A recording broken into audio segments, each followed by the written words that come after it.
Ari na, nadali na kami. Nagpabili na ng steak.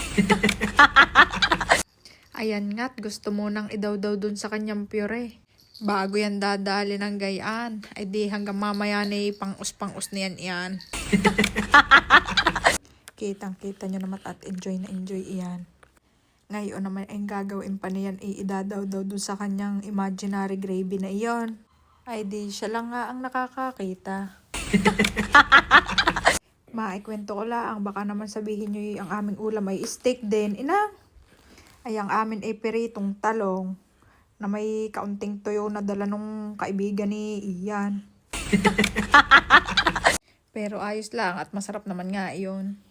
Basta si Rin ay nakikita naming sarap na sarap sa kanyang kinakain. Ay, husay ang pang. Oh, sige. Ayan na lang po muna ngayon. Bukas na uli.